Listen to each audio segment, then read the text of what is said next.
મોટા ઉપાડે રાજકોટના માધાપર સર્કલ નજીકથી સોસાયટીઓને રાજકોટ મહાનગરપાલિકામાં તો ભેળવી દેવામાં આવી, પણ આ વિસ્તારને સુવિધા આપવાનું જ ભૂલી ગયું મહાનગરપાલિકા. હજી તો ઉનાળો શરૂ પણ નથી થયો, ત્યાં માધાપર સર્કલ નજીક સત્યમ શિવમ સુંદરમ સોસાયટીમાં પાણીની પારાયણ શરૂ થઈ ગઈ. આ વિસ્તાર પાણી વગર વલખા મારે છે. મનપાની હદમાં ભળિયાના 3 વર્ષ થયા છતાં અહીંયા પાણીની લાઈન નાખવામાં નથી આવી. 3 વર્ષથી ટેન્કર રાજ ચાલે છે.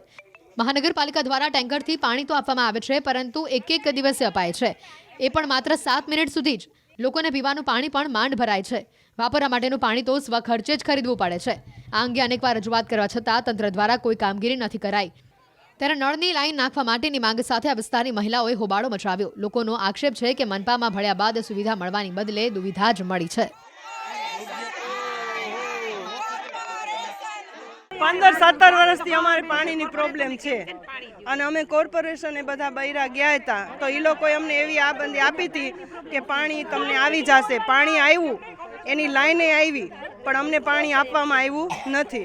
અને ટેન્કર આવે છે એ 7-8 મિનિટ જ આવે છે અને અમે વધારવાનું કહી તો એમ કહે છે કે આટલું તો પાણી બસ. એમ તો હજી ઉનાળો અમારે કઈ રીતે કાઢવો? અને પાણી આવે છે એ ડોળું આવે છે.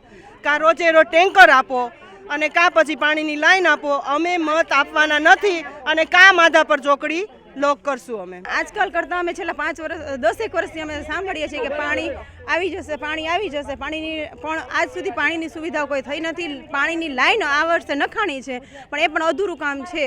અને અમે ટેન્કરથી છેલ્લા 5-1 વર્ષથી ટેન્કરથી અમને સુવિધા આપવામાં છે, એ પણ એકત્ર અને 7 થી 8 મિનિટ આપવામાં આવે છે. અને એ ટેન્કર 5,000 લીટરનો ટાંકો હશે, એમાં અમે લોકો 30 ઘરના ભરીએ છીએ. જ્યારથી રાજકોટ મહાનગરપાલિકામાંથી 5 વર્ષથી ડીઆઈ પાઇપલાઇનનું નેટવર્ક અલગ અલગ વોર્ડની અંદર કામ ચાલુ છે.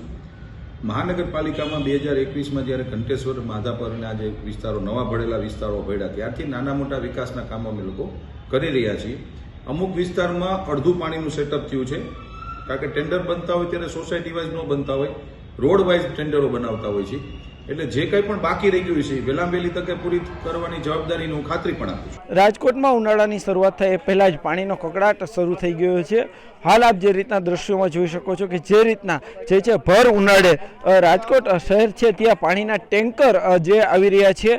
આમ તો કહી શકાય કે જે છે સમગ્ર શહેરમાં જે ઘર ઘર સુધી પાણી પહોંચે તે રીતના અંડરગ્રાઉન્ડ જે છે પાણીની વ્યવસ્થા કરવામાં આવી છે, પરંતુ ક્યાંક ને ક્યાંક પાણી ન હોવાથી સ્થાનિકોને જે છે એ વેચાતા ટેન્કર લેવાની ફરજ પડી રહી છે. આપ દ્રશ્યોમાં પણ જોઈ શકો છો કે જે રીતના અહીંયા જે છે એ મહિલાઓને આ ટેન્કરથી જે પાણી મગાવવાની ફરજ પડી રહી છે. આપ દ્રશ્યોમાં પણ જોઈ શકો છો કે જે રીતના રાજકોટ શહેરનો આ માધાપર વિસ્તાર છે, આમ તો આ વિસ્તાર છે એ છેલ્લા ઘણા સમયથી રાજકોટ શહેરમાં ભળી ગયો છે, પરંતુ આમ છતાં હજુ સુધી ક્યાંક ને ક્યાંક અહીંયા ઉનાળો આવતાની સાથે પાણીની પારાયણ પણ શરૂ થઈ જતી હોય છે.